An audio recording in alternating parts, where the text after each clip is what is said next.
So TJ, what are you doing here today? So today I'm loading some 6.5 Creedmoor brass.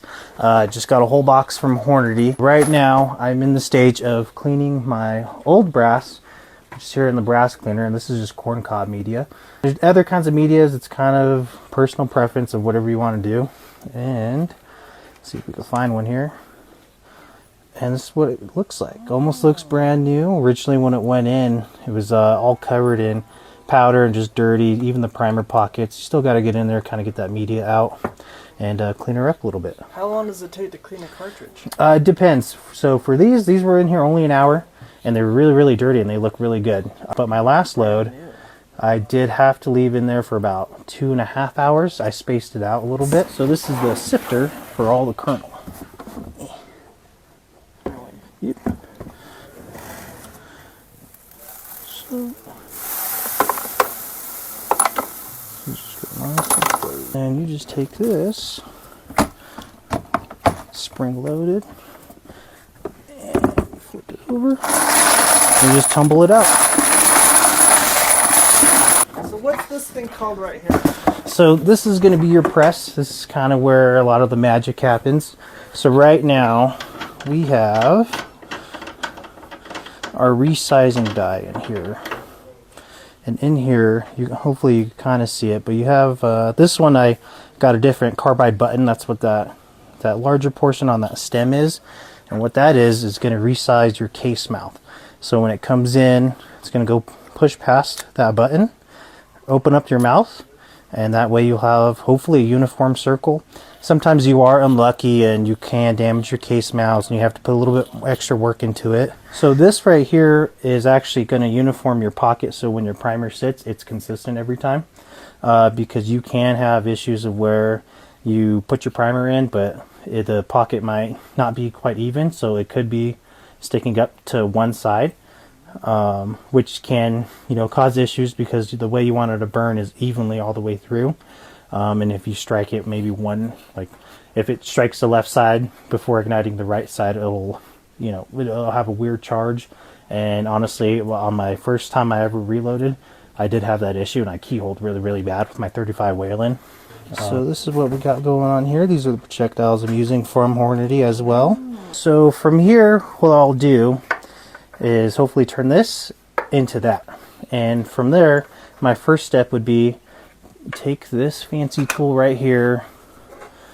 You will put your primers into here, shake it up, and it'll flip it over the right side up, and you will then place your brass above it. Oop. And you would just squeeze, and there's a stem in here that will push your primer up into the bottom of your brass. So how does the projectile stick and stay in your cartridge? So then with your projectile here, so once when you do, the whole nine, you measure your powder, you fill it, you do the stuff, you would then take your seating die. Yeah, so you take it. So the difference is this one doesn't have a little stem poker in here. This is actually how you're going to get even your crimp and your seating on it. And same thing, you kind of just throw it in here, just like your resizing die. And there's a bunch of different ways people kind of do this. So like for me, I do have, this will be my example that I keep in this case here. So that way when I'm coming up, so you back it off just a little bit, and you raise this all the way, because that's already at the length that I want. So just to make sure everything's still set the same, I come on down, and you'll feel it, your die hit the top of your projectile of your example cartridge, and then you can take, let's see, clean this up real quick.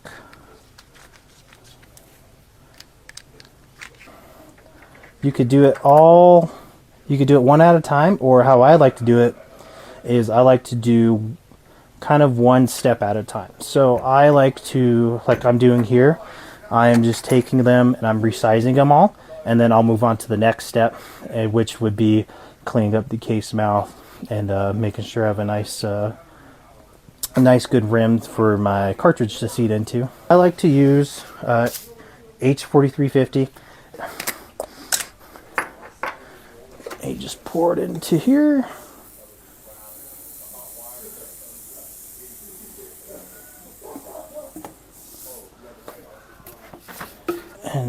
cartridges will that fill, do you think? I think last time I got 200, around 200, maybe a little less. Again, it depends on your load too. So I kind of load a little lighter.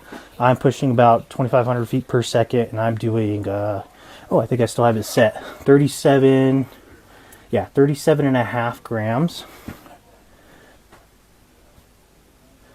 And I will take this bad boy right here, and hopefully this is still set up. If not, it's not a big deal.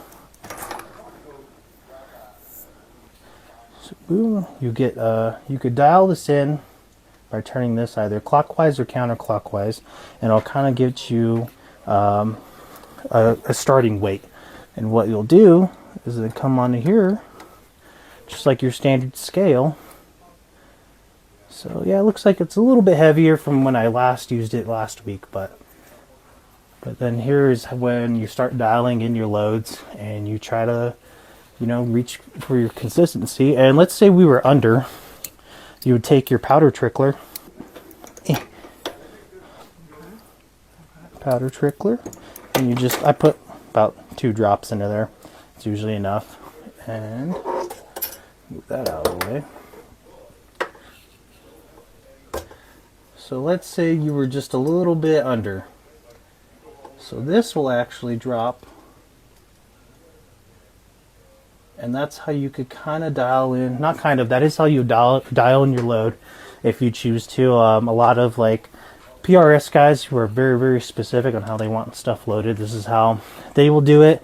A lot of guys I've seen too on the internet have a digital scale, which Rich actually uses too. Digital scale is quicker.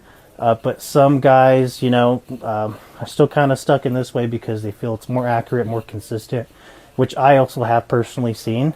Haven't had very big deviations. If there were any, that's just my fault from either not paying attention when I'm trickling, because it is very easy to tip this over and accidentally put a whole extra load into there. You can lose a kernel every now and then from just even loading it in, coming up on your press. Sometimes I do notice I lose a couple pieces. And then this is just the case trimmer. Kind of just... And this is what you do after you clean it in the machine over there? Yeah, so if it's dirty brush... One by one you have to do this? Yeah, one by one. Oh my gosh. And I have to do 400 rounds. So that should be kind of set. And you just take it and you spin, and this one might just be short enough to size to where it won't take any material off, but usually it'll trim it down to whatever length that you want, because there is a minimum trim length in whatever reloading book you use. And then and you'll have your size, and then that's when you go into like now putting your new primer in, loading your powder, and then putting your cartridge in. Oh shoot. Say that last sentence again. So after you trim it, this is when you could kind of go into the traditional stuff of doing your primer. And if it's another reload that you just shot to, you could take your deburring tool for your mouth, clean it up, and then take the rocket, I call it the rocket ship, clean that up, get all those burrs out of there, so when you seat your projectile, you won't have any hiccups. And and then you start going into your powder loads, throw your projectile in, and you're ready to go. So then you take your funnel or whatever method you want to get your powder into your case.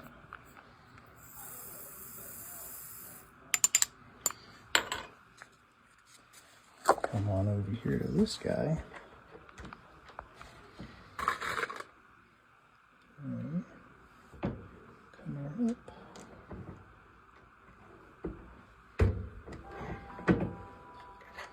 And then I'll check. So same thing, whatever book you use will have all your dimensions and everything in here.